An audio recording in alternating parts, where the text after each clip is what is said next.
जिसके 5-5 हैं, हम और तुम मिलके अगर साथ भी हो जाएंगे तो क्या अंतर पड़ता है?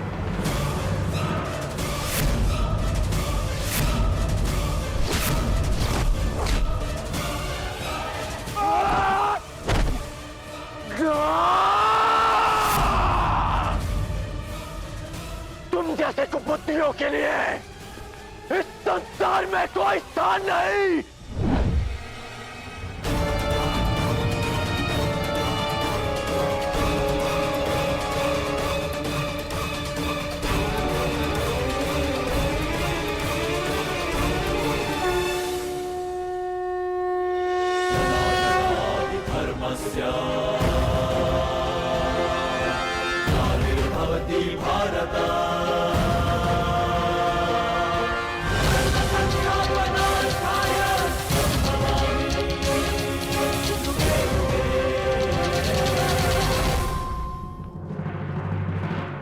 यही है वो नीच। आज भले ही ये यज्ञ भंग हो जाए, परंतु इस नराधम का वध तो निश्चित है। इसके शरीर में इतने बाण फेंकूंगा कि वायु प्रवेश का स्थान भी नहीं बचेगा।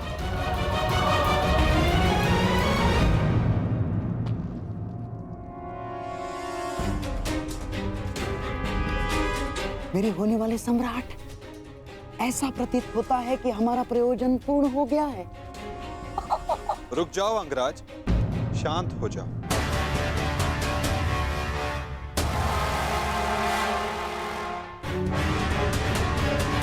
जाने दो इसे। नहीं केशव, नहीं।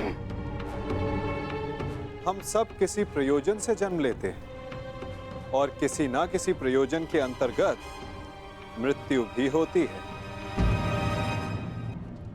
और इस समय शिशुपाल के जन्म का प्रयोजन सिद्ध नहीं हुआ है अंगराज, ना ही उसके मृत्यु का।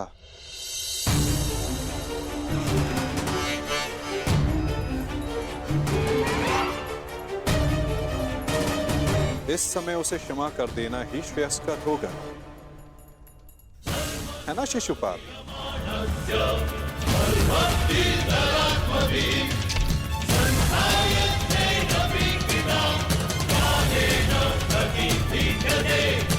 इसने हमारे सारे प्रयत्नों पर पानी फेर दिया। तुमने इसे अपना मित्र चुना है या नियति ने पांडवों का?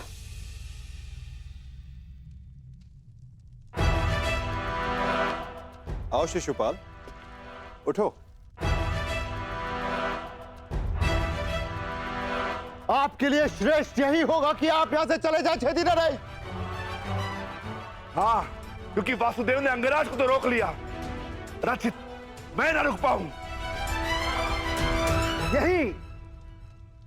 यही तो मेरी कामना है विकुधर। तुम आगे बढ़ो, प्रहार करो मुझ पे। तो फिर यह प्रहार करके अधिक प्रसन्नता मुझे होगी। नहीं पाल, अभी नहीं। परंतु क्यों माधव, आप इसे दंड देने से क्यों रोक रहे हैं? क्योंकि अभी उचित समय नहीं आया है पार्थ। शिशुपाल के जन्म का प्रयोजन अभी पूर्ण नहीं हुआ है।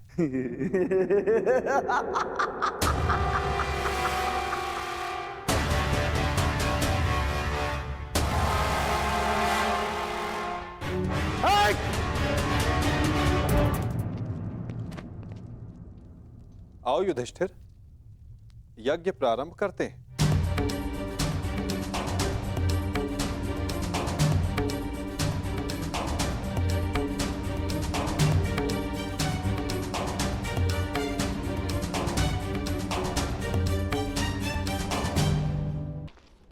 रुक जाइए अंगराज।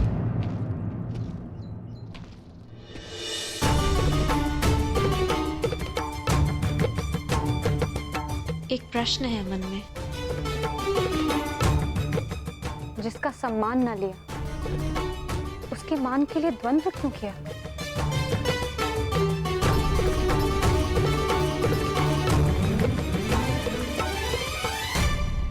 यदि आपके स्थान पर कोई और स्त्री भी होती याज्ञसेनी, तो ये अंगराज उसकी रक्षा भी अवश्य ही करता है, क्योंकि जिसने मुझे जन्म दिया वो भी एक नारी है, और हर नारी सदा सम्मान का पात्र होती है।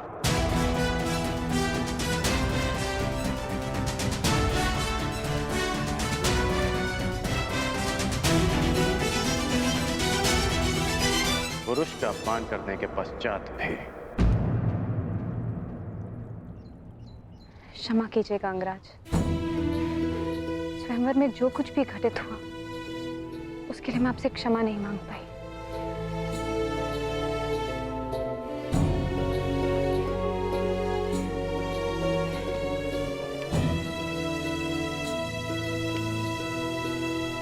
क्षमा उस कर्म के लिए मांगनी चाहिए देवी जिसके परिणाम से खेद हो। क्या सत्य में आपको उस कर्म के परिणाम का पछतावा है? आपको लगता है मुझे खेद नहीं है? नहीं है, आपको खेद नहीं है। खेद और पछतावा दृष्टि में दिख जाते हैं, और आपकी दृष्टि में समझता हूं।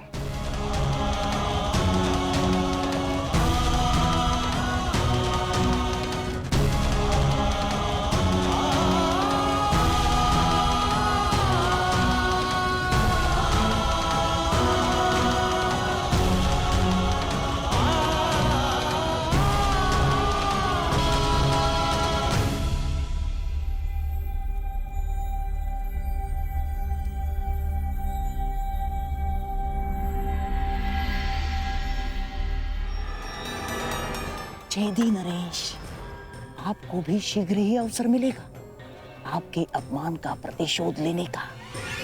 हाँ?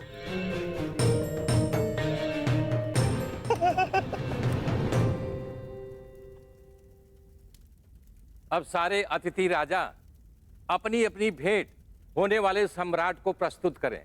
देखते जाइए छेदी नरेश, हमने भी मनोरंजन का प्रबंध किया है।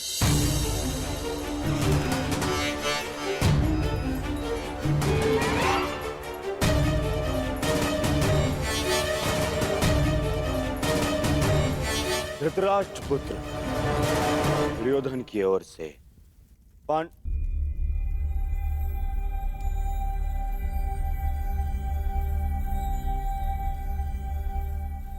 पुत्र नहीं,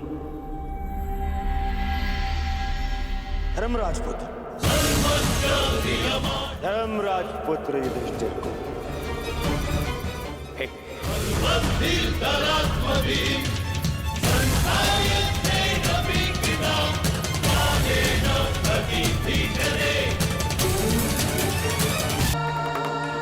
धृतराष्ट्र पुत्र दुर्योधन की ओर से पांडु पुत्र नहीं, धर्मराज पुत्र युधिष्ठिर को।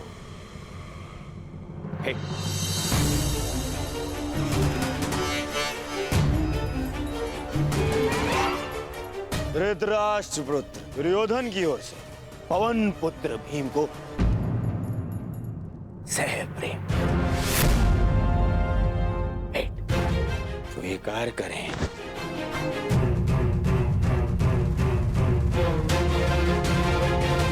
धनुर्धारी अर्जुन, इंद्र के पुत्र,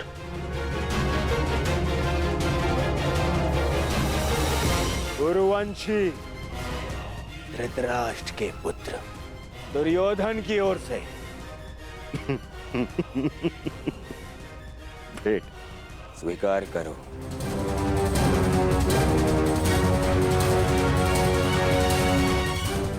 अश्विनी कुमार के पुत्रों को धृतराष्ट्र पुत्र दुर्योधन की ओर से भेंट।